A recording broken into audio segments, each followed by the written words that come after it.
Assalamualaikum warahmatullahi wabarakatuh semuanya. Apa kabar? Semoga kita semua tetap dalam keadaan yang sehat ya. Nah, pada video ini kami akan membahas tentang materi laju reaksi yang beranggotakan saya Bella Rani Cantika akan membahas tentang peta konsep materi laju reaksi. Saya Uswatun Hasanah akan menjelaskan tentang multiple representatif laju reaksi. Saya, Sandra Kencana, akan menjelaskan mengenai miskonsepsi laju reaksi. Baik, sekarang kita masuk ke dalam materinya ya. Jadi di sini saya akan menjelaskan tentang peta konsep laju reaksi. Sebelum kita masuk ke dalam materi laju reaksi, di sini teman-teman harus sudah paham dulu tentang lambang unsur, tentang persamaan kimia, tentang konsep mol, dan juga tentang termokimia. Nah, yang pertama adalah reaksi kimia. Nah, teman-teman pasti sudah tidak asing lagi dengan reaksi kimia kan? Nah, reaksi kimia itu dapat berlangsung dengan waktu atau dengan kecepatan yang berbeda-beda. Ada yang dapat berlangsung dengan waktu yang singkat, contohnya yaitu meledaknya petasan. Dan ada juga yang membutuhkan waktu cukup lama, contohnya proses korosi. Nah, reaksi kimia ini waktu berlangsungnya itu tergantung pada laju reaksi. Dan reaksi kimia ini dapat ditinjau berdasarkan teori tumbukan. Nah, laju reaksi itu apa sih? Laju reaksi itu dapat menunjukkan apa sih? Nah, kita akan bahas yang pertama ya. Jadi, laju reaksi itu dapat menunjukkan waktu perubahan yang bergantung pada perubahan reaksi dan juga hasil reaksi atau produk. Nah, laju reaksi itu dapat dinyatakan sebagai berkurangnya jumlah konsentrasi reaksi per satuan waktu atau bertambahnya jumlah konsentrasi hasil reaksi atau produk per satuan waktu. Jadi, di sini teman-teman dapat melihat grafik hubungan perubahan konsentrasi terhadap waktu. Dan berdasarkan grafik tersebut, kesimpulannya ialah laju reaksi sama dengan negatif delta reaksi per delta T atau perubahan waktu atau positif delta produk per delta waktu atau perubahan waktu. Nah, negatif dan positif itu dapat menunjukkan, yang pertama, negatif itu menunjukkan bahwa konsentrasi dari reaksi berkurang, sedangkan tanda positif itu menunjukkan bahwa konsentrasi dari produk atau hasil reaksi itu bertambah. Nah, sekarang kita akan membahas tentang faktor-faktor apa aja sih yang mempengaruhi laju reaksi. Nah, faktor yang mempengaruhi laju reaksi itu ada 4. Yang pertama suhu, yang kedua konsentrasi, yang ketiga luas permukaan, dan yang keempat katalis. Nah, yang pertama kita bahas suhu ya. Nah, dengan kenaikan suhu atau meningkatnya suhu, maka akan mempercepat suatu reaksi karena energi gerak atau energi kinetik dari partikel itu ikut meningkat. Nah, hubungannya dengan teori tumbukan tadi apa sih? Nah, dengan energi kinetik yang bertambah tadi atau yang ikut meningkat tadi, maka kemungkinan terjadinya tumbukan yang berhasil itu akan semakin bertambah, sehingga reaksi akan meningkat dan berlangsung secara cepat. Nah, yang kedua, konsentrasi. Nah, konsentrasi itu pengaruhnya sama dengan yang suhu tadi. Dia akan berbanding lurus dengan laju reaksi. Nah, semakin meningkatnya konsentrasi suatu larutan, maka semakin besar juga laju reaksinya. Peningkatan konsentrasi tadi berarti jumlah partikel akan bertambah pada volume tersebut, sehingga akan menyebabkan tumbukan antar partikel yang sering terjadi atau yang sedang terjadi. Nah, banyaknya tumbukan yang berhasil itu akan meningkatkan laju suatu reaksi. Nah, yang ketiga ada luas permukaan. Semakin besar luas permukaan bidang sentuh akan menyebabkan tumbukan yang semakin banyak juga, karena semakin banyak bidang permukaan yang bersentuhan sehingga laju reaksi akan berlangsung secara cepat. Dan yang keempat adalah katalis. Nah, banyak yang bilang kan katalis itu bisa mempercepat suatu reaksi. Mengapa ya? Nah, ternyata katalis itu dia berfungsi atau dia dapat menurunkan energi aktivasi yang dapat dilihat di grafik pada PowerPoint tersebut. Nah, yang garis hijau pertama itu menunjukkan bahwa tanpa dikasih katalis atau tanpa diberi katalis. Sedangkan yang garis putus-putus itu menunjukkan setelah diberi katalis atau dengan katalis. Maka dapat dilihat energi aktivasi dari reaksi tersebut akan menurun ketika ditambahkan katalis.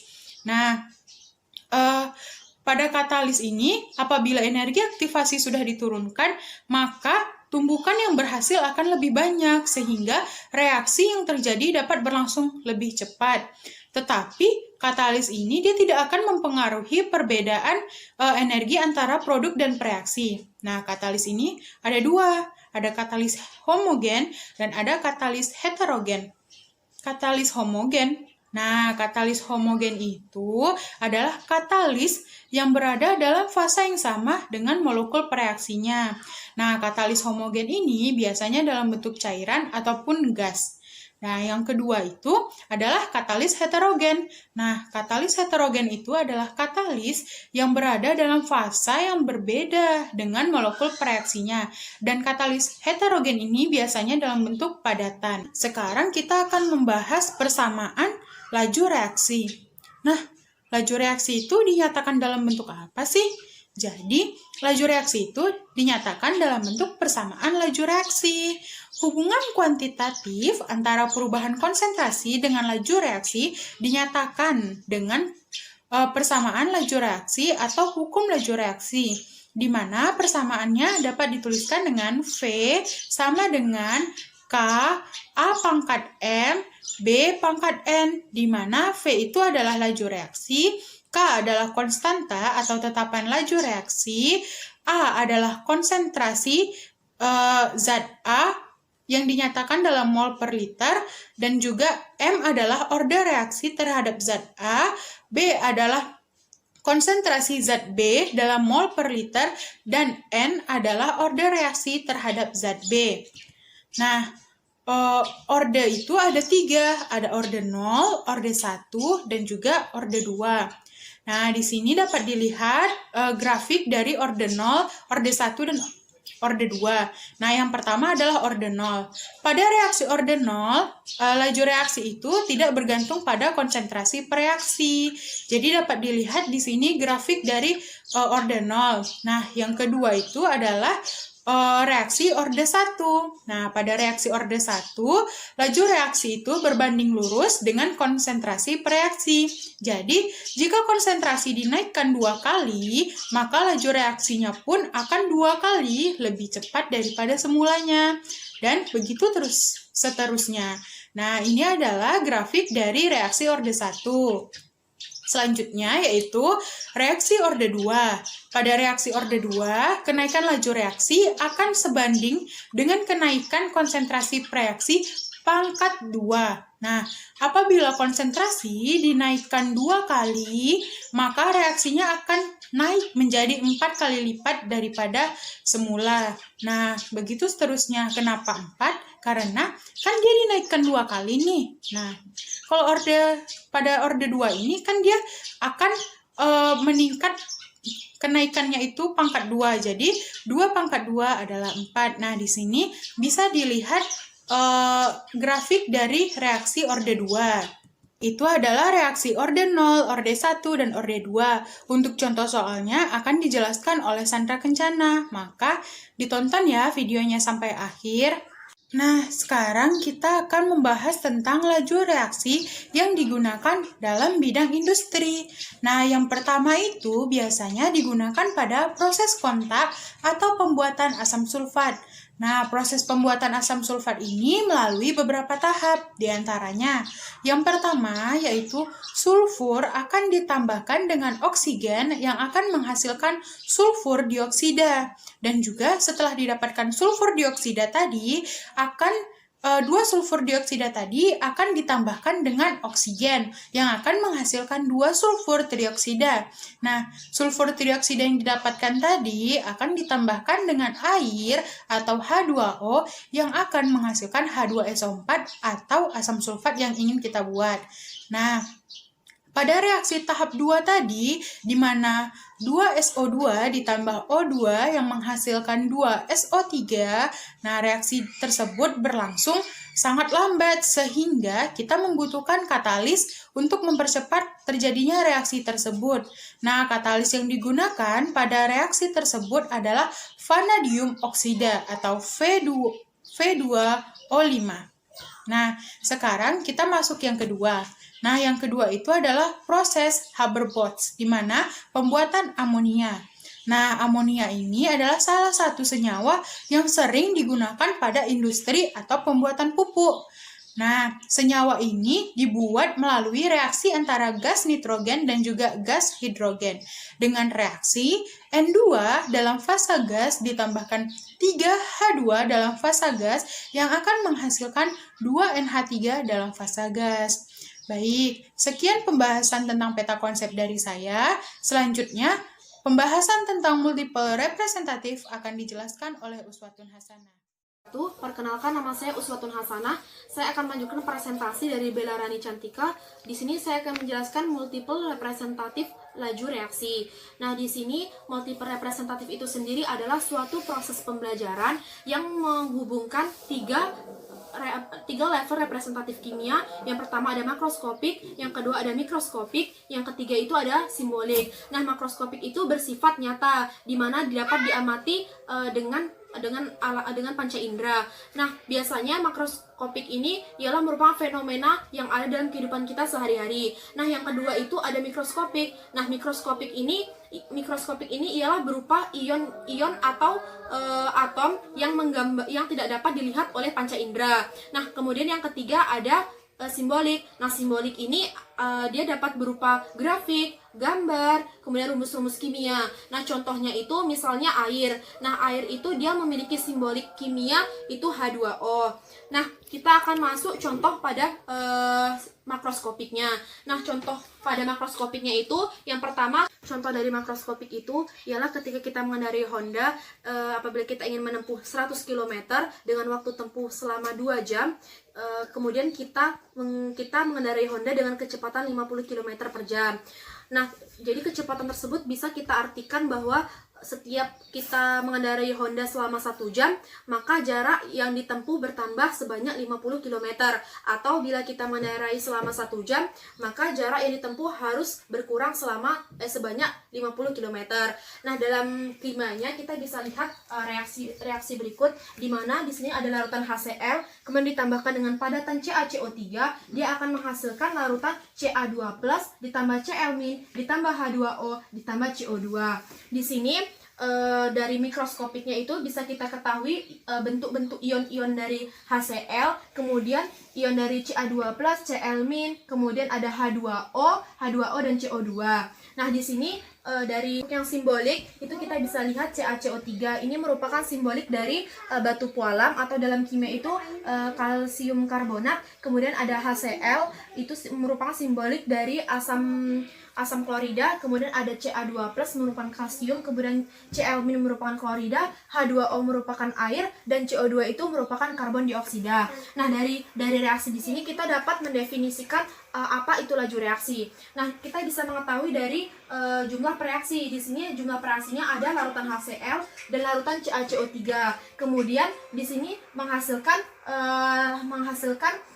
Ca2+ ditambah Cl- ditambah H2O ditambah CO2, di mana jumlah reaksi yang awal ini hanya HCl dan CaCO3.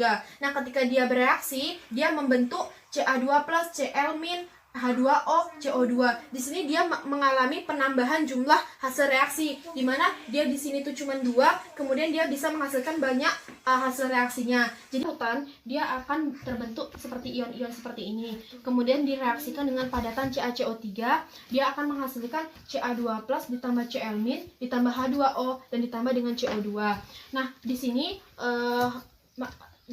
mikroskopiknya itu ialah, nah, gambar-gambar ion seperti ini disebut dengan apa mikroskopik karena dia tidak bisa dilihat dengan alat indera. Bereaksi kemudian dia membentuk produk atau hasil reaksi. Di sini dia membutuhkan waktu sehingga laju reaksi itu dapat disebutkan bahwa kurangnya kurangnya jumlah reaksi per satuan waktu atau bertambahnya jumlah hasil reaksi per satuan waktu. Nah, itu untuk definisi pernyataan dari laju reaksi. Dan terus yang kedua itu adanya pada reaksi berikut. Nah, ini contohnya, ini contoh kimia. Terus untuk makroskopiknya, kita bisa ketahui bahwa ketika kita ingin melarutkan dua jenis gula, yang pertama gelas A itu gula pasir, kemudian yang gelas B itu gula kristal. Nah, dari kedua ini yang cepat terlarutnya itu ialah gula pasir dalam kehidupan kita. Nah, ini dikarenakan gula pasir itu berbentuk serpihan-serpihan, kemudian sedangkan pada gula kristal itu berbentuk seperti bongkahan. Nah, pada reaksi kimianya atau mikroskopiknya itu bisa kita lihat partikel-partikelnya seperti ini. Nah, ini merupakan reaksi kimianya, misalnya serbuk CaCO3 pada tabung A, kemudian kepingan CaCO3 pada tabung B, kemudian ditambahkan HCl, kedua tabung ini ditambahkan HCl sebanyak 2 molar, konsentrasinya 2 molar, kemudian di sini akan kemudian diaduk. Nah, ketika diaduk ini dia akan tabung A itu akan menghasilkan partikel lebih banyak daripada partikel B, karena di sini pada tabung A ini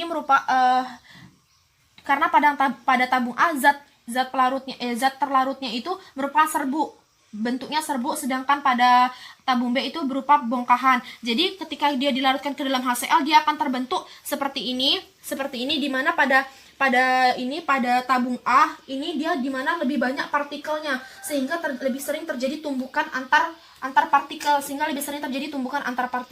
Nah, sedangkan yang B ini lebih jarang karena dia lebih sedikit.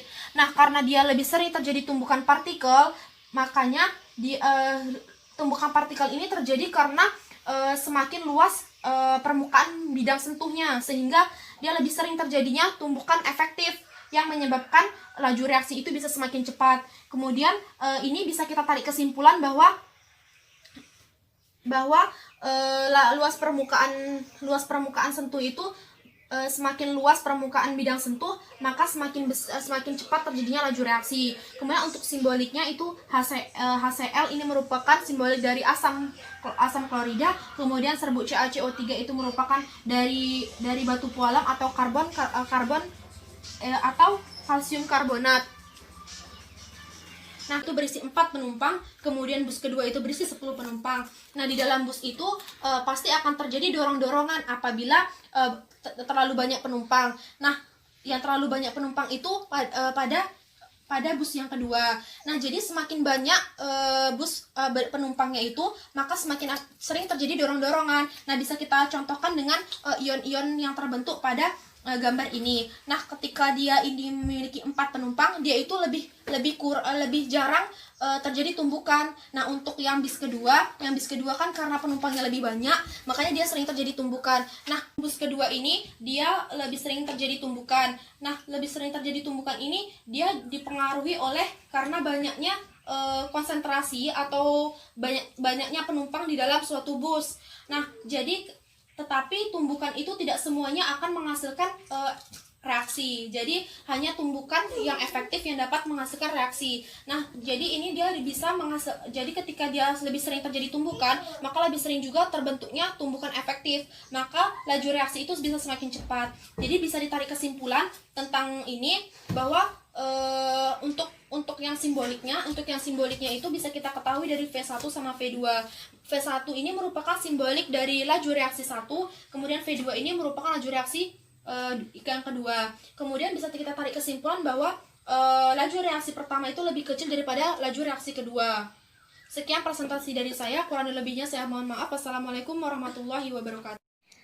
Baiklah, saya Sandra Kencana akan menjelaskan mengenai miskonsepsi laju reaksi. Sebelum kita masuk ke dalam soal-soal laju reaksi yang mengalami miskonsepsi, saya terlebih dahulu akan menjelaskan apa itu miskonsepsi. Nah, miskonsepsi itu adalah kesalahpahaman tentang menghubungkan suatu konsep dengan konsep yang lainnya, atau suatu konsep baru yang berbeda dengan konsep yang ada dalam pemikiran siswa. Kemudian, konsep tersebut akan salah dan akan berbeda dengan konsep yang telah ditetapkan oleh para ahli. Nah, untuk soal miskonsepsi laju reaksi ini, saya memusatkannya terlebih dahulu. Saya menentukan indikator pencapaian pembelajarannya agar lebih jelas ya soal apa yang saya buat itu. Nah, indikator pencapaian pembelajarannya adalah siswa dapat menganalisis data percobaan laju reaksi atau persamaan laju reaksi. Jadi, soal-soal miskonsepsi yang saya maksud ini adalah berdasarkan data percobaan laju reaksi dan persamaan laju reaksinya.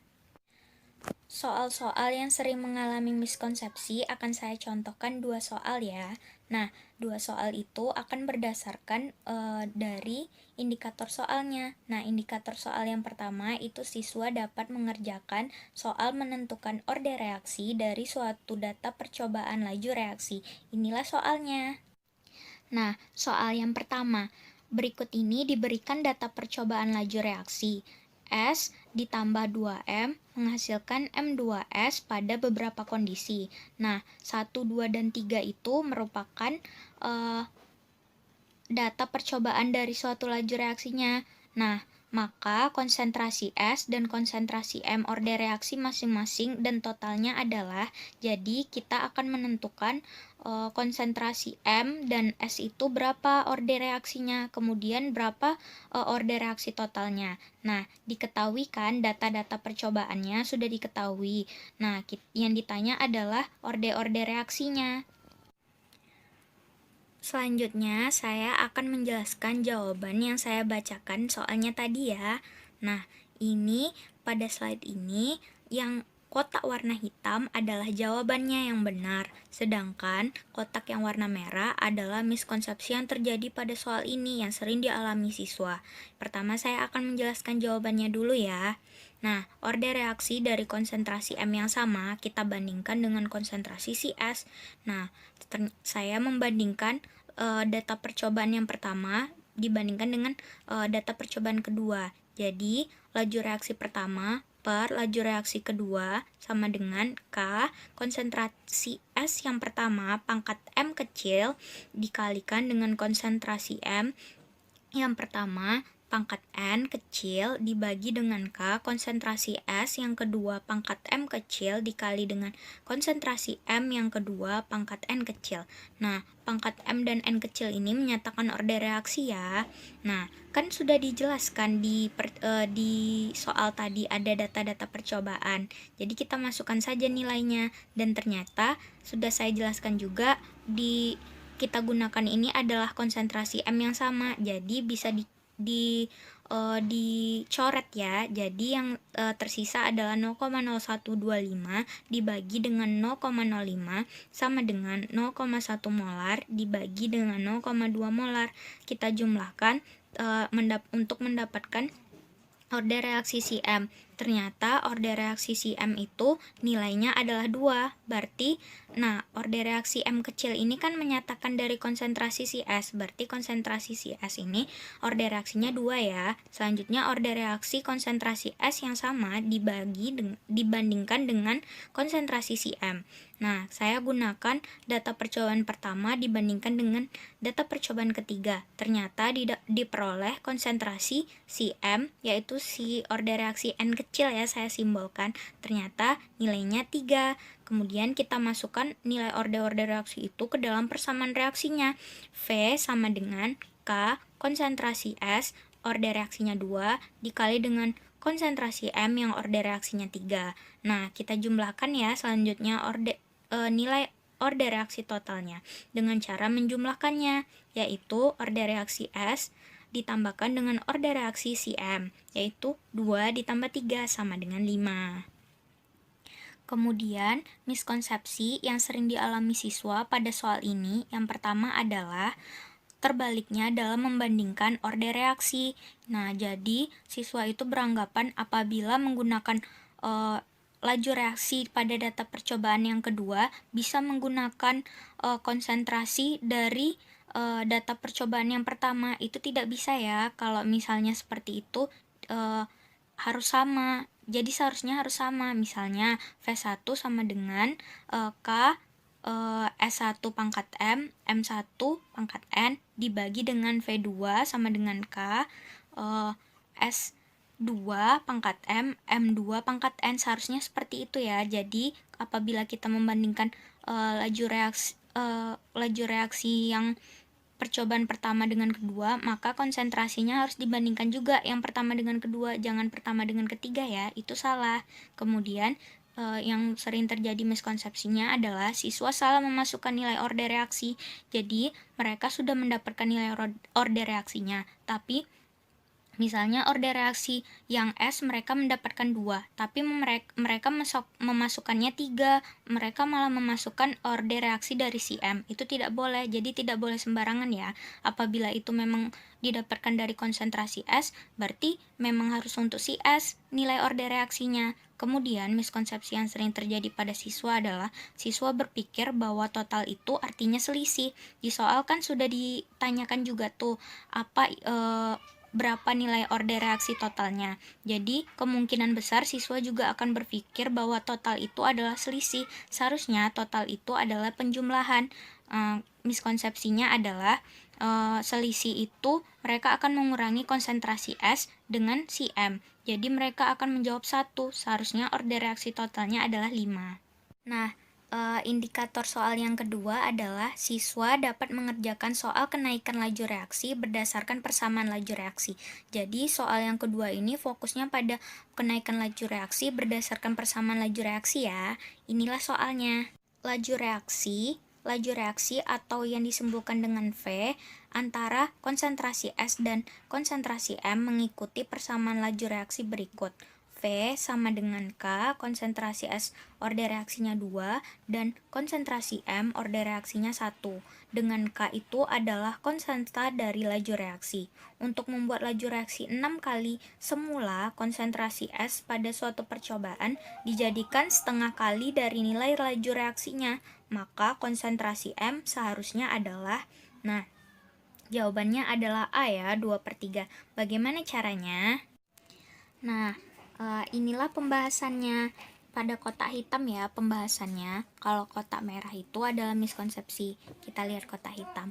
Nah, kan kita pertama harus memisalkan dulu nilai mula-mula laju reaksinya. Saya misalkan mula-mula laju reaksinya itu 1 meter per sekon. Kita masukkan angkanya. Jadi 6 ini kan perubahannya 6 kali dari yang mula-mula, jadi 6 dikali 1. Kemudian kita masukkan konsentrasi S dengan konsentrasi M. Nah, M ini kan belum didapat, itu yang ditanyakan, jadi kita misalkan juga dia tetap menjadi M. Kemudian S itu 6 kali laju reaksinya, bukan 6 dikali laju reaksi mula-mula ya, berarti 6 dikali setengah pangkat 2. Nah, ternyata diperoleh 2/3 molar. Nah, miskonsepsi yang terjadi pada soal ini adalah siswa berpikir bahwa konsentrasi S itu dijadikan setengah dari nilai laju reaksi mula-mula. Nah, bisa dilihat kan caranya.